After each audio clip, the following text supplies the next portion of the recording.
Hola, ¿qué tal? Y bienvenidos a una nueva sesión con líderes en salud global. Hoy tenemos el privilegio de platicar con el doctor Anthony Fauci, una de las figuras más influyentes y respetadas en el ámbito de la salud global. Y antes de comenzar, me gustaría compartirles un poco sobre nuestro huésped el día de hoy. El doctor Fauci es un médico inmunólogo de renombre que ha dedicado más de 5 décadas a promover la salud pública y combatir enfermedades infecciosas.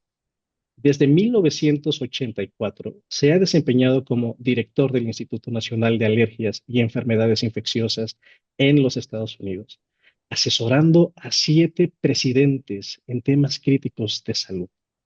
Pero más que nada, su liderazgo ha sido clave en la respuesta de grandes crisis de salud global, desde la epidemia de VIH hasta la pandemia por COVID-19. Además de su destacada carrera, el doctor Fauci publicó recientemente sus memorias en el libro titulado On Call, a Doctor's Journeys in Public Service, donde comparte muy valiosas reflexiones y lecciones aprendidas a lo largo de décadas de servicio público. Es un verdadero honor dar la bienvenida al doctor Anthony Fauci a este espacio dedicado a platicar con líderes en salud global. Doctor Fauci, good afternoon. How are you today? I'm very well, thank you. Good afternoon. Good afternoon. Before we begin, I would like to share that it is really a privilege to have you in this space, which is dedicated to young health professionals and to have meaningful conversations with global health leaders. And perhaps I would like to start with the most important question for today. Could you share with us who is Anthony Fauci? Well, I am a physician scientist with a background in infectious disease, a servant at the National Institutes of Health for 54 years, more than a half a century, from the time I did my fellowship there and to the time I stepped down at the end of December of, of 2022. And of that, I was 38 years as the director of the National Institute of Allergy and Infectious Diseases, which is the institute that funds most of the infectious disease research that goes on in the United States and in other parts of the world. So I've had the privilege over that period of 40 years of being the advisor to 7 United States presidents, starting with President Ronald Reagan, and most recently for 2 years as the chief medical advisor to President Joe Biden. And my career has been bookended by HIV/AIDS in the early 80s. And then the last outbreak that I tackled was COVID, which, as we know, we're in our 5th year of COVID right now. So my entire life has been devoted to public health, basic and clinical research, particularly in the realm of addressing outbreaks, pandemics, and other infectious diseases. That's really interesting. Speaking of your career, during all the experience that you have been at the forefront of many health crises, as you said, from HIV to the COVID-19 pandemic, how did you approach the mental health and emotional challenge of leading during such difficult times? Well, I trained to, when you're dealing with very challenging situations, to try as best as possible to focus and concentrate on what your goal and what your vision is of how you can address the problem. I try not to get distracted by peripheral things which would make the concentration on the effort that you're supposed to be leading, it could interfere with that. So my style over the last more than 4 decades has been focus on what your goal and your mission is and provide the leadership of the organization or the team that you're leading to be able to address it. And that's what I did right back from the very beginning of HIV, when we were faced with a disease that was virtually 100% fatal. And over a period of several decades, with the development of life-saving drugs, we were able to essentially make it possible for a person living with HIV to live, and if you get them on appropriate therapy, which is now readily available. Other challenges was how to get that availability of drugs to the developing world. And one of the things that I did that we're most proud of is working very closely with then President George W. Bush to develop, and he gave me the opportunity to be the principal architect of the President's Emergency Plan for AIDS Relief, or PEPFAR, which has been initially started to treat, prevent, and care for persons with HIV in the developing world, particularly sub-Saharan, is now more than 20 years old. And over that 20 plus years, it has been responsible for saving more than 25 million lives. So the only way you can do that is to focus very intensively on what your mission or goal is, no matter how complicated it is. Right. I can imagine how difficult it is to handle these realities.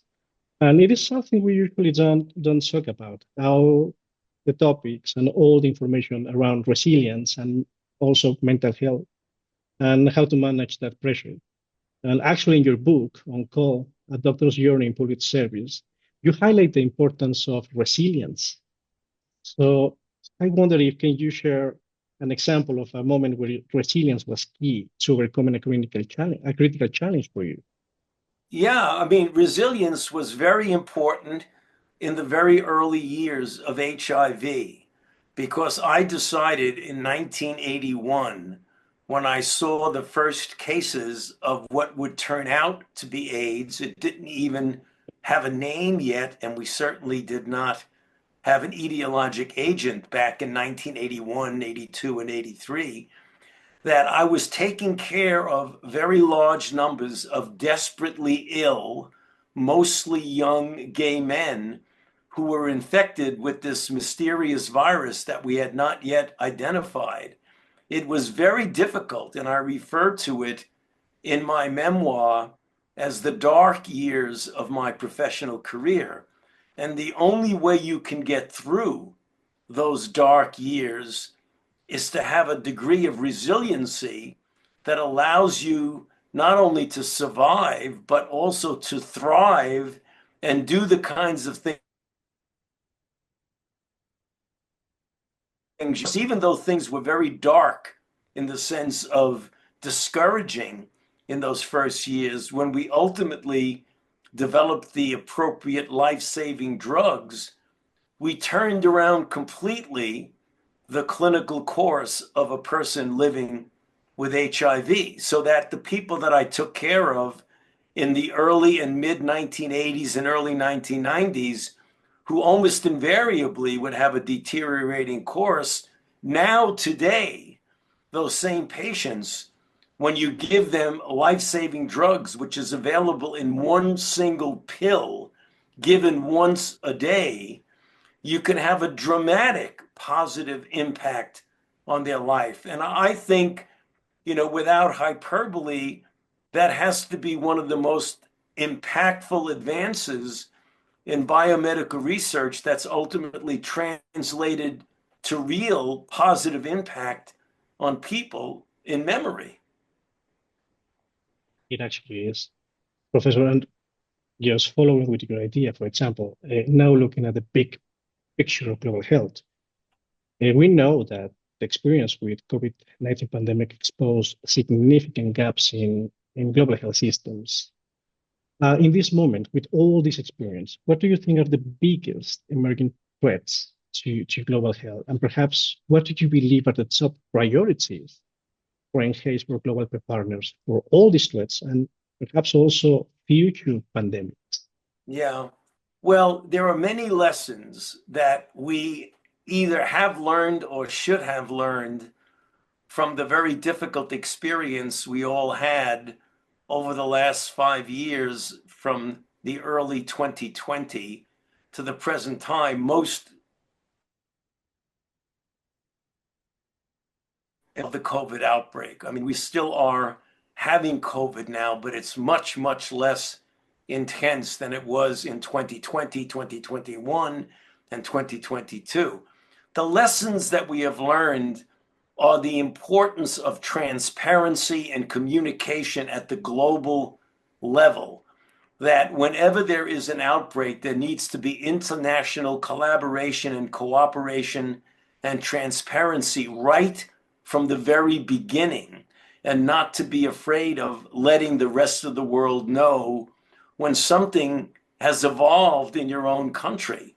And unfortunately, that's not what happened in the very beginning of COVID. The other thing is coordination of responses and the idea of getting some degree of equity in the availability of life-saving interventions, because we know now that when interventions like vaccines and monoclonal antibodies and drugs became available, there was a great deal of disparity between what was available to the global south versus what is available to the north and to the richer countries.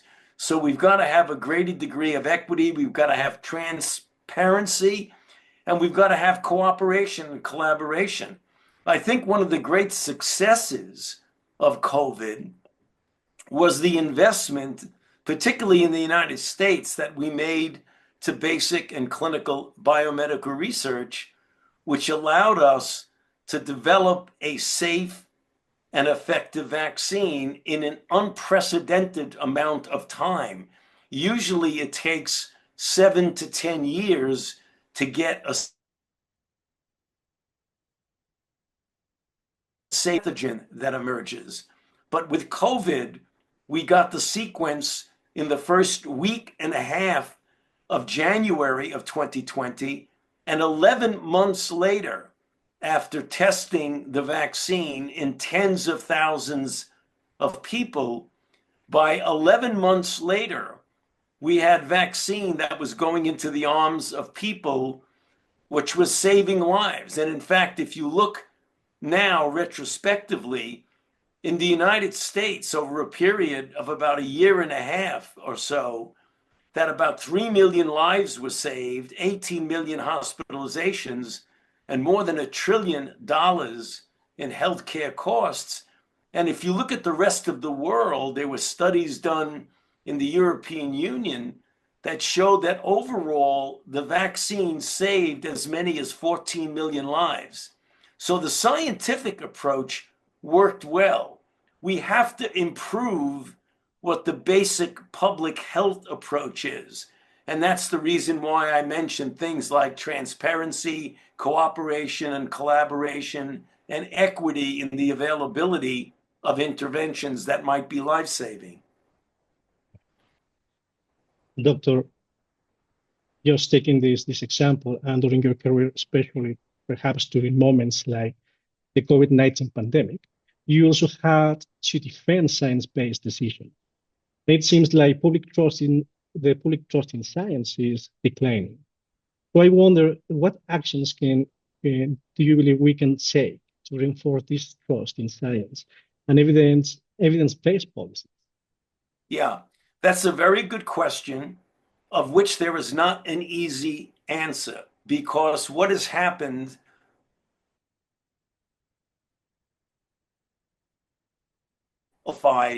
by the misinformation and disinformation that gets widely disseminated on the social media, that there is a lot of deliberate disinformation which gets people to be confused and to lose trust in the scientific process and in science in general. So we in the public health arena, people who are involved in science and medicine and public health, have to put an extra special effort in to communicating evidence-based, scientific-based fact and information.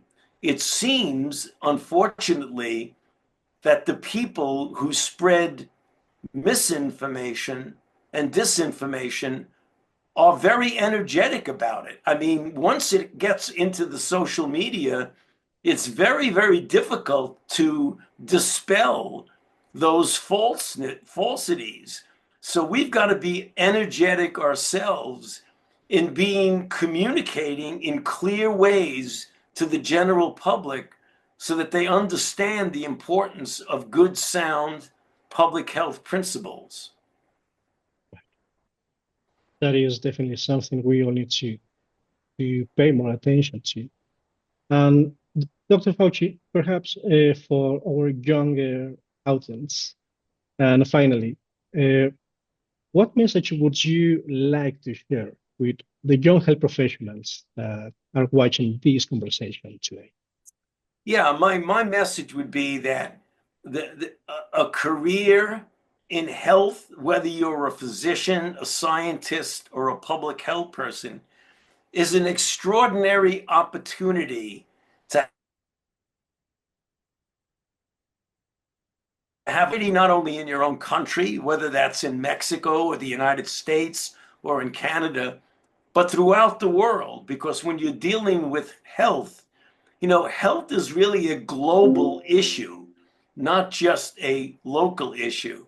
So I would encourage people who are interested, the young people who are pursuing various careers in public health, to just address it with a great degree of energy and passion, because the gratification and the feeling that you've made the world a better place is something that is absolutely of great value, and it gives you a great deal of feeling of accomplishment that you've done something good for the world. So I'm always very enthusiastic about encouraging young people who are interested in pursuing a career in public health. That is such a valuable message. Thank you, Doctor. Dr. Fauci, well, thank you so much for sharing with us all these minutes. I know we already know that you are a busy person, that your agenda is really tight. So for that, thank you. Thank you for sharing all these ideas with us. And we really appreciate your time and all the work you have been doing as a global health champion, in particular during the COVID-19 pandemic. So thank you for that. You're quite welcome. Thank you for having me. I appreciate it. Yes, and also from the Mexican Society of Public Health, please receive our best wishes for this year, for your team, for you, for your family. Thank you so much. I appreciate it. Bye-bye. Thank you, Dr. Fauci.